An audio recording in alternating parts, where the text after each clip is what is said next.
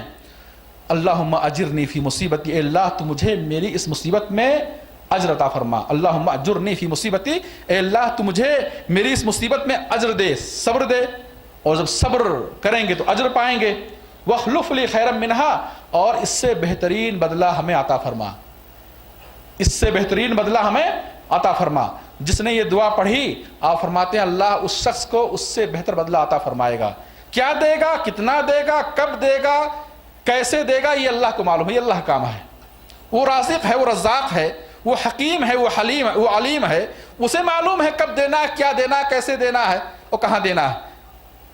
لہذا اس چیز کو اللہ کے سپرد کریں گے. ہمارا ایمان ہونا چاہیے کہ اگر بندے نے صبر کیا مصیبتوں میں اور اپنے معاملے کو اللہ کے سپرد کیا اور یہ عقیدہ رکھا کہ اس دنیا کے اندر جو کچھ بھی ہوتا ہے اللہ کے حکم سے ہوتا ہے, اللہ ہی سارے افعال کا, سارے کاموں کا پیدا کرنے والا ہے, جس نے اپنے اندر وہ جو چاہے گا وہ ہوگا, جو نہیں چاہے گا وہ نہیں ہوگا. جس نے یہ اعتقاد پیدا کیا میرے بھائیوں اس کے اندر صبر پیدا ہوگا. ایسے ہی اگر چاہتے ہیں کہ ہمارے اندر صبر پیدا ہو تو یاد رکھیں اگر کسی شخص نے آپ کو تکلیف دی, کسی شخص کی وجہ سے آپ کو پریشانی آئی, تو اگر آپ نے انتقام لیا تو اس میں انتقام لینے کی 3 صورتیں ہو سکتی ہیں.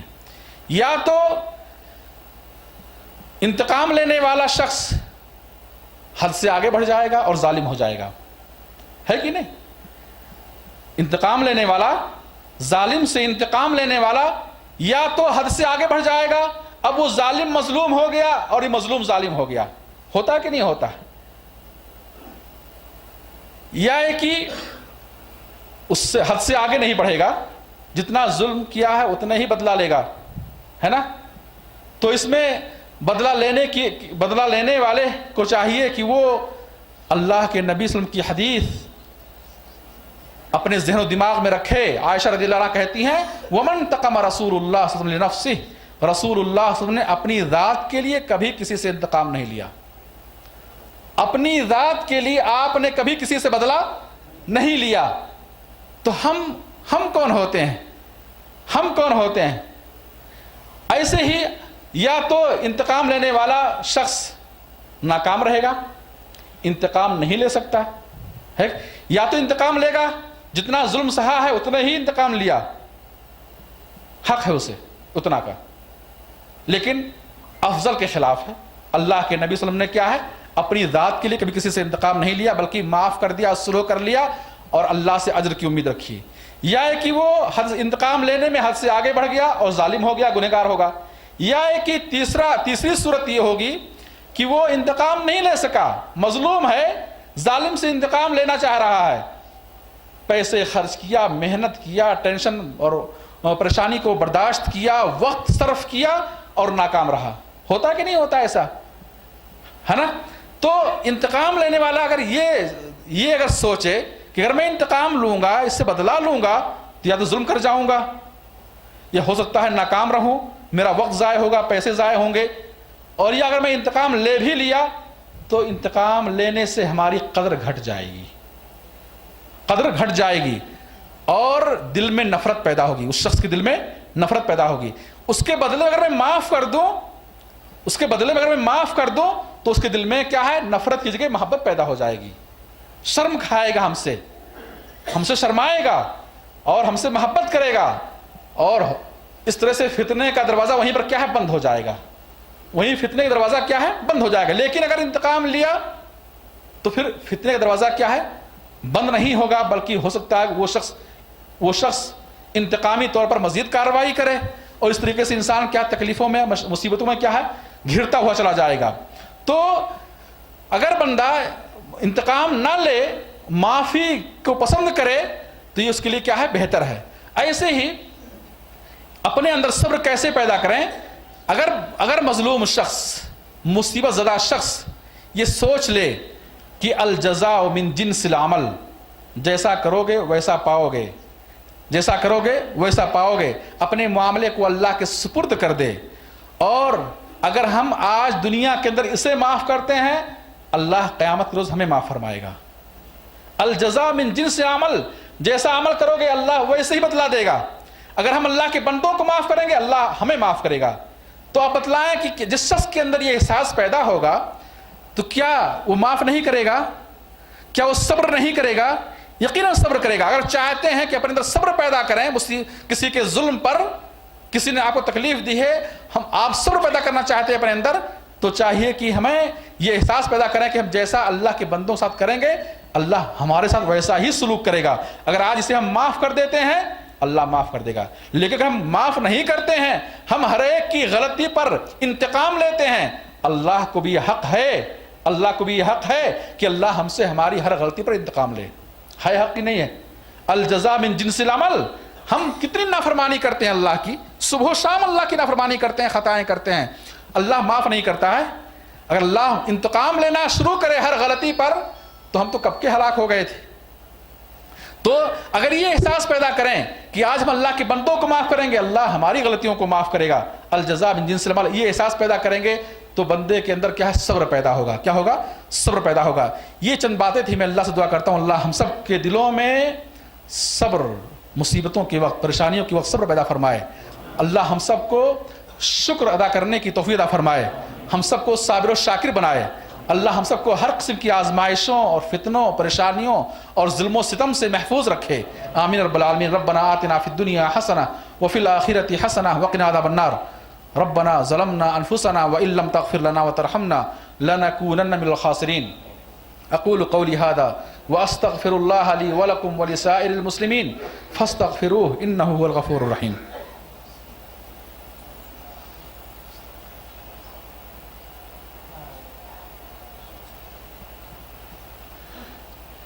ان الحمد لله نحمده ونستعينه ونستغفره ونعوذ بالله من شرور انفسنا ومن سيئات اعمالنا. من يهده الله فلا مضل له ومن يضلله فلا هادي له. واشهد ان لا اله الا الله واشهد ان محمدا عبده ورسوله.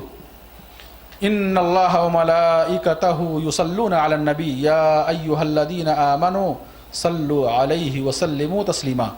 اللهم صل على محمد وعلى آل محمد كما صليت على إبراهيم وعلى آل إبراهيم إنك حميد مجيد. اللهم بارك على محمد وعلى آل محمد كما باركت على إبراهيم وعلى آل إبراهيم إنك حميد مجيد. إن الله يأمر بالعدل والإحسان وإيتاء ذي القربى وينهى عن الفحشاء والمنكر والبغي يعظكم لعلكم تذكرون. فاذكروا الله يذكركم وادعوه يستجب لكم إنه تعالى جواد كريم بلكم بر رؤوف رحيم.